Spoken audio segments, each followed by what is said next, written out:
Entends-tu Jésus t'appelle? Viens, ô pécheur, il t'attend. À cette voix si fidèle, tu résistes trop souvent.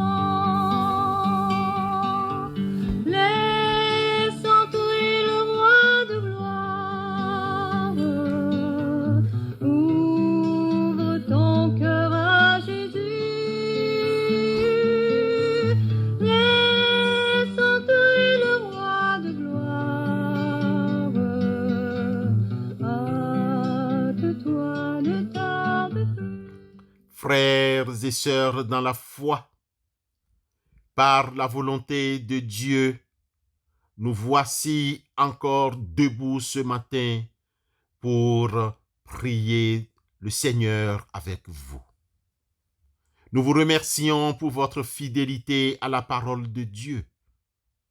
À ceux et celles qui sont sanctifiés, à ceux et celles qui croient au Christ Jésus, selon la première épître aux Corinthiens, chapitre 13, les versets 4 et 5, nous pouvons lire: L'amour est patient, il est plein de bonté.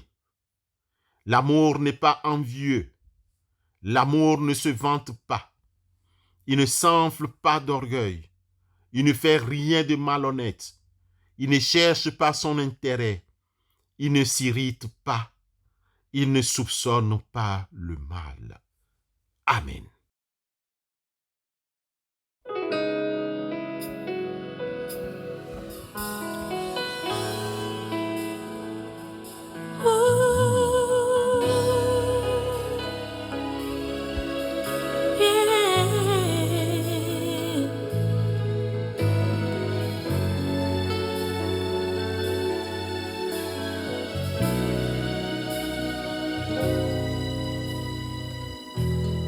Tu es le Dieu de ma vie. En toi j'ai trouvé le salut. Reçois, ô Dieu, l'adoration d'un cœur que tu as sauvé. Je veux t'adorer.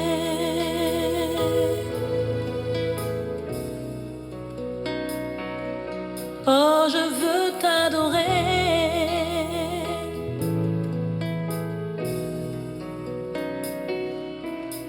Je veux t'adorer. Oh, je veux t'adorer, Père.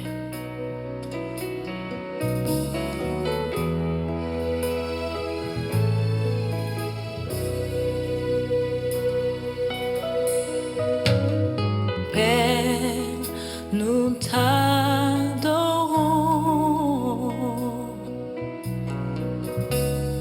Père, nous t'adorons,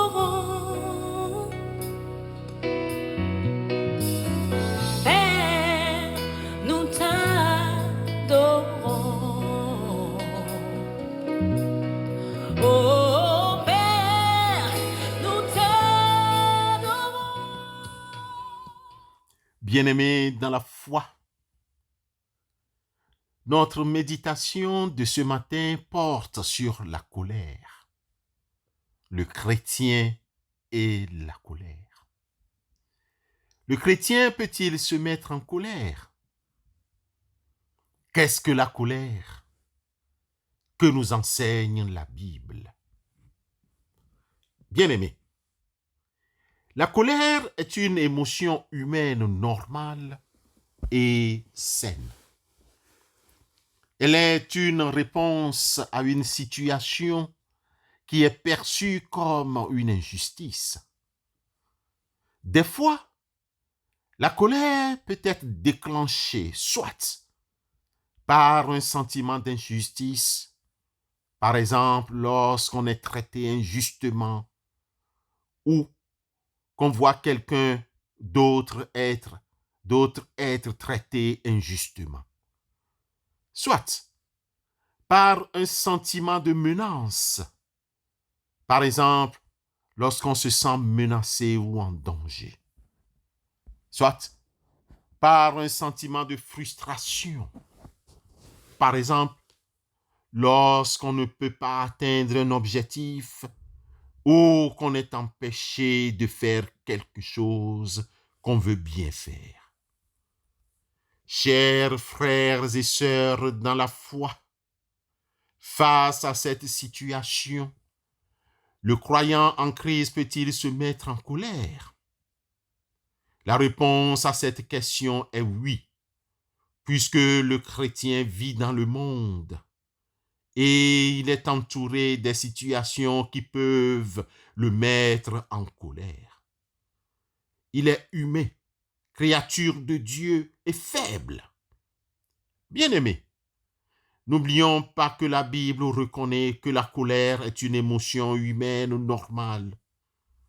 Il est écrit dans la Bible que Dieu lui-même ressent de la colère dans certaines situations. Par exemple, la Bible dit que Dieu était en colère contre le peuple lorsqu'il a désobéi à ses commandements. Lisons le psaume 7, les versets 11 et 12. Dieu est un juste juge. Dieu s'irrite en tout temps. Si le méchant ne se convertit pas, il aiguise son glaive, il bande son arc et il vise. Le contexte de ce verset 11 et 12 et d'autres versets où Dieu se met en colère révèlent les raisons pour lesquelles Dieu se met en colère. Sachons-le, que Dieu se met en colère quand il y a une violation de sa personne. Dieu est véritable, juste et saint, et aucun de ses attributs ne peut être compromis. Lisez pour votre connaissance Exode chapitre 20, les versets 4 à 6, et Ésaïe 42, le verset 8. Dieu était en colère contre son peuple et contre les rois infidèles chaque fois qu'ils lui désobéissaient en se détournant de lui.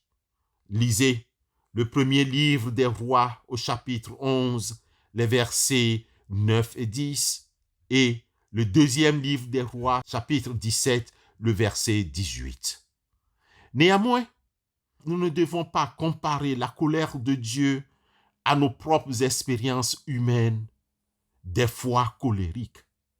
Selon l'écrit de l'apôtre Paul aux Éphésiens chapitre 4, les versets 26 et 27, nous comprenons qu'il nous est possible d'éprouver de la colère, mais d'éviter le péché et de faire attention pour ne pas ouvrir la porte à Satan.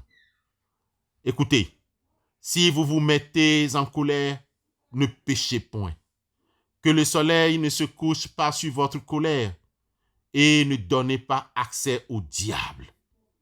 Bien-aimés, comme Dieu ne peut pas pécher, nous savons que sa colère est juste, contrairement à l'expérience humaine de la colère que nous ressentons. L'apôtre Jacques aussi, dans son chapitre 1, les versets 19 et 20, exprime bien cette précédente idée. Sachez-le, mes frères bien-aimés, ainsi que tout homme soit prompt à écouter, lent à parler, lent à se mettre en colère, car la colère de l'homme n'accomplit pas la justice de Dieu. Bien-aimés dans la foi, rappelons-nous l'enseignement de la Bible sur la colère, cette colère destructrice. Cette colère destructrice s'avère grave si elle n'est pas gérée de manière saine. Cette colère peut conduire à la violence, à l'agressivité, à la destruction. Pour cette raison, la Bible encourage les chrétiens à gérer leur colère de manière saine et optimale. L'auteur du livre des Proverbes, au chapitre 14, le verset 29, nous demande d'être lent à la colère, c'est-à-dire à traîner avant de l'embrasser, ou bien carrément l'éviter de l'embrasser. Si c'est le cas, il faut être intelligent. Celui qui est lent à la colère fait preuve d'une grande intelligence, tandis que celui qui s'énerve facilement proclame sa folie. Bien-aimés dans la foi, le livre des Colossiens au chapitre 3, le verset 8, nous prescrit certaines émotions et actes à éviter donc dans la colère. Mais maintenant, renoncez à tout cela. Colère, animosité, méchanceté, insultes, paroles grossières de votre bouche. Frères et sœurs dans la foi, le croyant en Christ peut gérer sa colère au moyen de la prière et de manière saine. Nous devons identifier les causes qui déclenchent nos colères. Une fois que vous savez ce qui vous met en colère, vous pouvez commencer à prier Dieu et à développer des stratégies pour faire face à ces situations. Bien-aimés, nous devons apprendre à reconnaître les signes de notre colère. Lorsque nous commençons à ressentir de la colère, prenons un moment pour nous calmer. Regardons à Christ avant que la situation ne s'aggrave. Nous pouvons exprimer notre état de colère à notre pasteur aussi, ou à un membre de la famille de ce qui nous met en colère. Beaucoup prier Dieu pour qu'il nous arrache de cet état colérique. Apprenons à pardonner et le plus difficile, oublier, car le pardon peut nous aider à lâcher prise de la colère. Le pardon libère nos cœurs de la colère et de la rancune qui pèsent sur nous, puis nous mettent en colère. Bien-aimés, si vous avez du mal à gérer votre colère, il est important de demander de l'aide à un professionnel.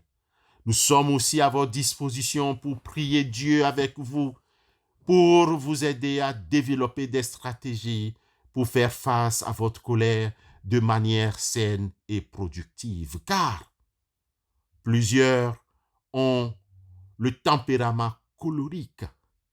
Si vous vous mettez en colère, ne péchez pas. Que le soleil ne se couche pas sur votre colère et ne laissez aucune place au diable. Éphésiens chapitre 4, les versets 26 et 27.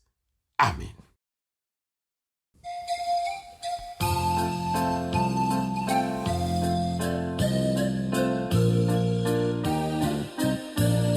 I'm only human. I'm just a woman. Help me believe in what I could be and know that I am. Show me the stairway I have to climb. Lord, for my sake, teach me to take one day at a time. One day at a time, sweet Jesus. That's all I'm asking from you. Just give me the strength to do every day what I have to do. Yesterday's gone, sweet Jesus, and tomorrow will never be mine. Lord, help me today, show me the way, one day at a time. Prions Dieu. Seigneur Dieu, nous te remercions pour cet enseignement. Toi qui guéris de toute maladie, Guéris-nous des sentiments de colère. Toi, notre Dieu, dont la juste colère triomphe du mal, empêche notre colère de devenir destructrice. Guéris nos cœurs blessés. Prends nos paroles enflammées. Empêche-nous du désir de vengeance. Que ta juste colère alimente le progrès de la justice dans notre monde fractionné et contribue à la réparation des relations brisées dans nos quartiers et nos foyers. Nous te demandons tout ceci pour ta gloire et dans le nom de Christ Jésus. Amen.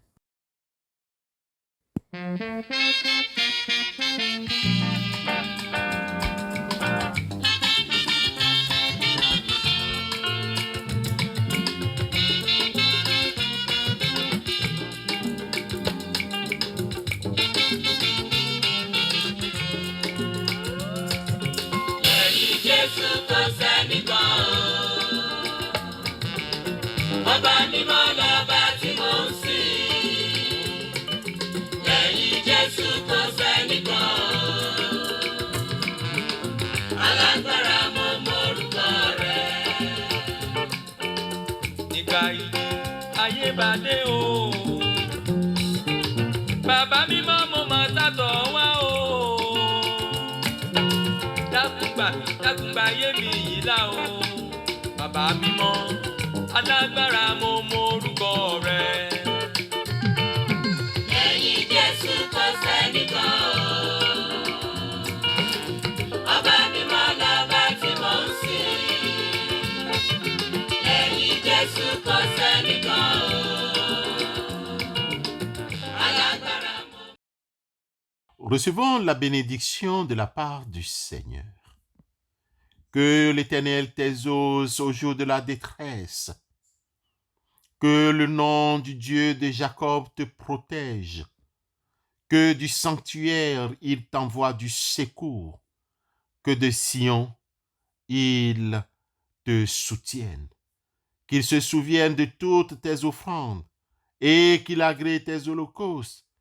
Qu'il te donne ce que ton cœur désire et qu'il accomplisse tous tes vœux. Psaume 20. Amen.